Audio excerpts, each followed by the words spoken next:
Module के तहत जो बात कर रहे हैं वो टॉपिक है स्वास्थ्य से रिलेटेड। जो मुख्य रूप से आप जानते ही हो वर्तमान समय की बहुत बड़ी समस्या है कुपोषण की समस्या, या दूसरी है बहुत बड़ी जंक फूड खाने का प्रचलन बढ़ चुका है। इसके कारण छोटे छोटे बच्चों में क्या आ रही है, मोटापा संबंधी बीमारियां आ रही है।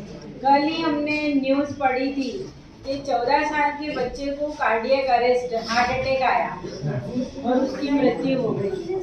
हार्ट अटैक इतने छोटे बच्चे को आना मतलब कहीं ना कहीं हमारी जीवन शैली प्रभावित है। असंतुलित भोजन, असंतुलित क्या है, स्वास्थ्य संबंधी नियम का हम पालन नहीं कर रहे हैं। इसके कारण इस तरीके की अनियमितता आ रही है। संतुलित जीवन में क्या आएगा, आप संतुलित भोजन करेंगे, जितनी नींद चाहिए 8 घंटे की उतना लेंगे और उसी के साथ प्रॉपर क्या करेंगे, एक्सरसाइज भी करेंगे। हमें शारीरिक स्वास्थ्य के साथ साथ हमारा क्या रखना पड़ेगा, मानसिक स्वास्थ्य ये अपनाना पड़ेगा। और संतुलित जीवन शैली अपनाएंगे तो हमें न तो कुपोषण संबंधी रोग होंगे न हमें अति पोषण संबंधी रोग होंगे। सुपोषण संतुलित भोजन, कुपोषण हम भोजन के लिए चूजी है, ये खाऊं ये नहीं खाऊं, एक ही तरह का भोजन खाएंगे तो कुपोषण रिलेटेड प्रॉब्लम होगी। और अति पोषण एक ही तरह का खाना खा रहे हैं, जंक फूड खा रहे हैं और काम कुछ नहीं कर रहे हैं तो हमारे अंदर मोटापा बढ़ेगा। अति पोषण रिलेटेड अच्छा जीवन जीना है तो हर चीज की निश्चित और संतुलित मात्रा जो चाहिए वो हमें लेना है, नहीं तो हम क्या होंगे, सामान्य जीवन नहीं जी पाएंगे और विभिन्न प्रकार की बीमारियों का शिकार होंगे। ठीक है, अब देखो मोटापा क्यों आता है। एक सामान्य सी बातचीत, आधुनिक जीवन शैली चलन चल गया है बाहर खाने का, घर का खाना कम बनाते हैं। चलन भी हो गया है कई परिवारों में तो खाना एक समय बनता है या बनता ही नहीं है। पैसा खूब है लोगों के पास, गए बाजार भरवा के पैक करवा के ले आए या खुद ही परिवार सहित गए और खा लिया।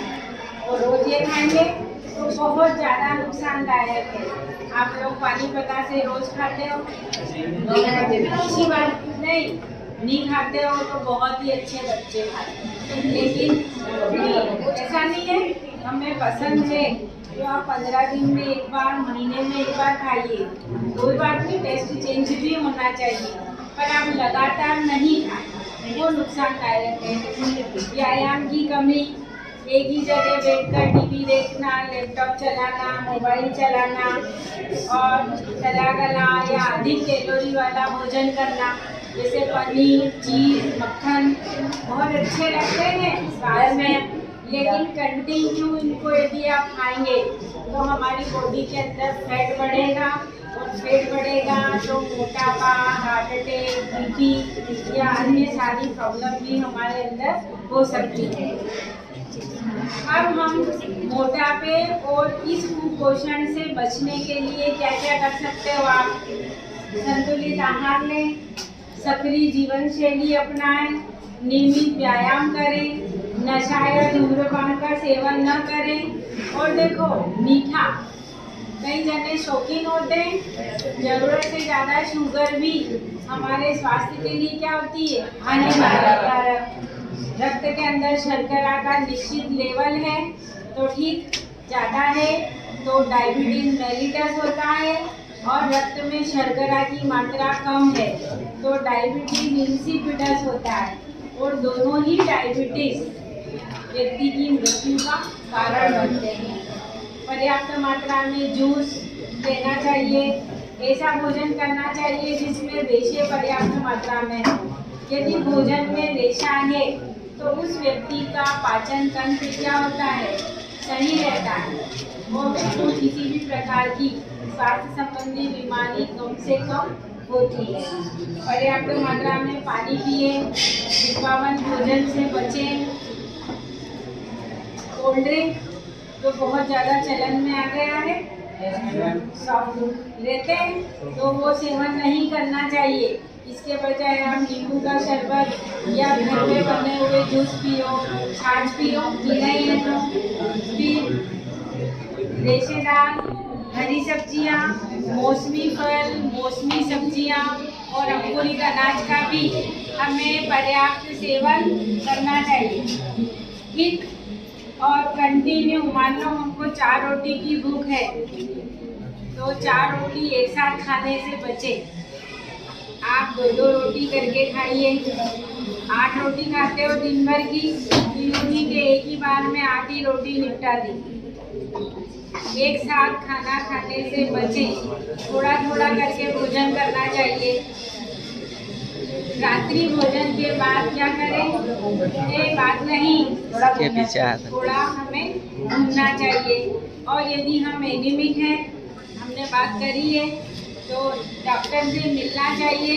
और एनीमिया या हीमोग्लोबिन कैसे बढ़े हमारा और एनीमिया से हम कैसे बचे, इसके लिए अच्छे डॉक्टर से परामर्श भी लेना चाहिए।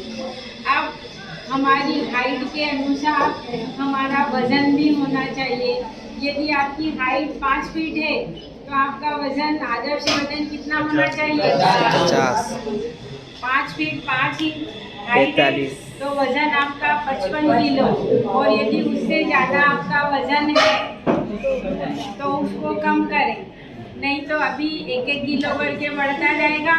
तो अभी तो आप किशोरावस्था में हो, जब आप 33 साल के होंगे तो आपका वज़न हो जाएगा 55 किलो, 60 किलो। तो वो क्या है? नुकसानदायी है, जो विभिन्न प्रकार की क्या करेगा? बीमारियाँ उत्पन्न करेगा। इस तरीके से कुपोषण होना चाहिए। न तो हम कुपोषण के शिकार हो, न हम अति पोषण के शिकार हो।